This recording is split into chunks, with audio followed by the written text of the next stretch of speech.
বৰ্তমান যুৱশক্তিয়ে জাতীয় দায়িত্ব পালন কৰিবলৈ একেলগে ওলাই আহিব লাগিব, তেতিয়াহে অসম বিশ্বৰ বুকুত জিলিকি উঠিব। ডিগবৈত যুৱক যুৱতী মহোৎসৱত পদধ্বনি অনুষ্ঠানত উপস্থিত থাকি অসম জাতীয় পৰিষদৰ সভাপতি লুৰিণজ্যোতি গগৈয়ে যুৱক যুৱতীক আহ্বান জনায়। মুম্বাইত অসমৰ যুৱক যুৱতীয়ে সফলভাৱে স্থান দখল কৰিবলৈ সক্ষম হোৱা বুলি কয় সভাপতি লুৰিণজ্যোতি গগৈয়ে। পৰাগধৰ চলিহা প্ৰেক্ষাগৃহত পদধ্বনি তিনিদিনীয়া মহোৎসৱত কুইজ মাৰাথান দৌৰ, কেন্দ্ৰীয় মন্ত্ৰী সৰ্বানন্দ সোণোৱালৰ সৈতে যুৱ প্ৰজন্মৰ আলাপ আৰু সংগীতানুষ্ঠান আদিৰে পদধ্বনি যুৱ মহোৎসৱ সামৰণি পৰে। ডিগবৈৰ পৰা বিনন্দ কোঁৱৰৰ ৰিপৰ্ট, বৰডুমচা লাইভ 24x7।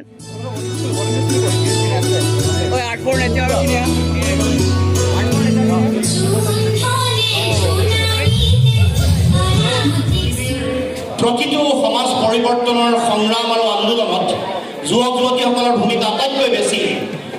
ইউৰোপৰ এটা সময়ত নৱজাগৰণ, ভাৰতবৰ্ষৰ স্বাধীনতা আন্দোলন, ফৰাচী বিপ্লৱ, চীনৰ মহাচীনৰ বিপ্লৱ, আনকি ইংলেণ্ডৰ শিল্প বিপ্লৱ, সকলোতে ছাত্ৰ ছাত্ৰী যুৱক যুৱতীসকলে আটাইতকৈ বেছি ভূমিকা পালন কৰি আহিছে। গতিকে আমিও আমাৰ যুৱ বন্ধুসকলক আহ্বান জনাইছোঁ, অতি মেধা সম্পন্ন ছাত্ৰ ছাত্ৰী যুৱক যুৱতীসকল একত্ৰিত হৈছে, সুসংগঠিত হৈছে। কোনোবাই গৱেষণা কৰি আছে, কোনোবাই অভিযান্ত্ৰিক শিক্ষা সামৰিছে, কোনোবাই চিকিৎসা শিক্ষা সামৰিছে, কিন্তু অসমৰ প্ৰতি, দেশৰ প্ৰতি তেওঁলোকে দায়িত্ব, জাতিটোৰ প্ৰতি দায়িত্ব পালন কৰিবৰ কাৰণে এনেকৈ আগবাঢ়ি আহিছে। আৰু আমাৰ ছাত্ৰ ছাত্ৰী যুৱক যুৱতীসকলৰ প্ৰতিভা আছে আৰু অসমীয়া মানুহৰ যিটো কৃষ্টি সংস্কৃতি, ইয়াৰ এটা ঐতিহ্য আছে। আমাৰ থলুৱা লোককৃষ্টি সংস্কৃতিৰ এটা সোণহেৰীয়া ঐতিহ্য আছে। এই কথা আমি সকলোৱে জানো। ইতিমধ্যে বিহু ইয়াত পৰিৱেশন কৰিলে।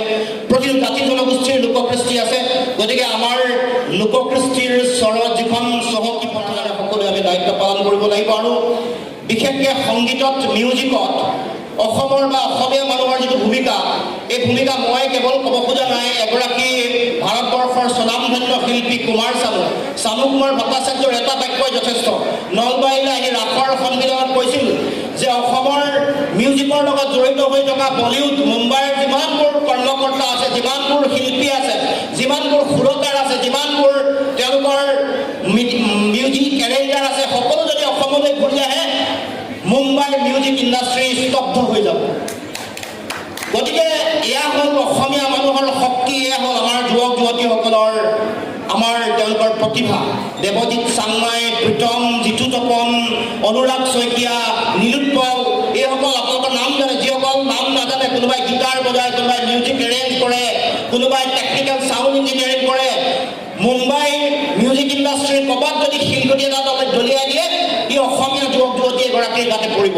গতিকে আমাৰ শক্তি আছে, অসমীয়া মানুহৰ সেই শক্তিটো আছে। কেৱল মাত্ৰ পৰিকল্পনা দিয়াটো আমি দৰকাৰ, তেওঁলোকক শক্তি আৰু সাহস দিয়াটো দৰকাৰ।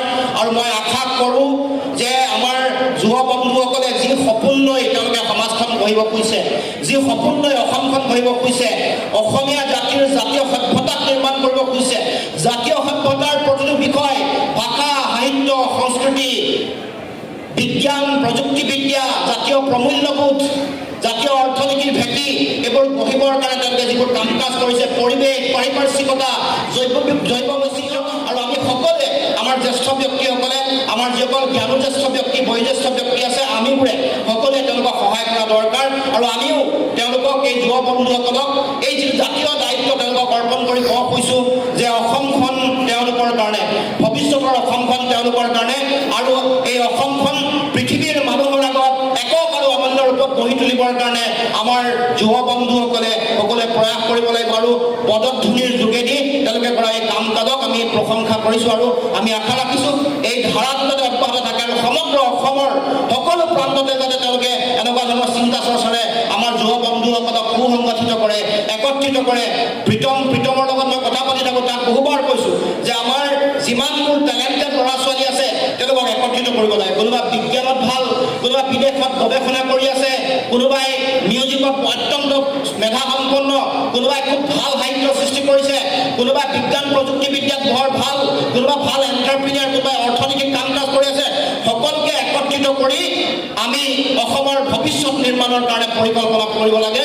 অসমৰ ভিজন 50 বছৰ পিছত অসমখনক কেনেকুৱা ৰূপত আমি চাব খোজোঁ, তেনেকুৱা এটা ভিজন, তেনেকুৱা এটা ভৱিষ্যত দৰ্শন অসমৰ কাৰণে কৰিবৰ কাৰণে আমাৰ যুৱক যুৱতীসকলৰ দায়িত্ব আহি পৰিছে। মই তেওঁলোকৰ প্ৰতি আহ্বান, এই যাত্ৰাত আমি সকলোৱে সহায় কৰিম আৰু তেওঁলোকক লৈ আমি অসমৰ সমাজখন নিৰ্মাণ কৰিবৰ কাৰণে আমাৰ প্ৰয়াস অব্যাহত ৰাখিম। এইখিনিকে কৈ পদধ্বনি পৰিয়ালৰ প্ৰতিগৰাকী যুৱ বন্ধুক মই আন্তৰিক ধন্যবাদ কৃতজ্ঞতা জ্ঞাপন কৰি তেওঁলোকৰ এই যিটো জাতীয় চিন্তা, অসমৰ প্ৰতি যিটো দায়বদ্ধতা, জাতীয়তাবাদৰ পদধ্বনি অসমৰ মাজলৈ পুনৰ শক্তিশালীভাৱে পুনৰবাৰ আগবাঢ়ি আহক।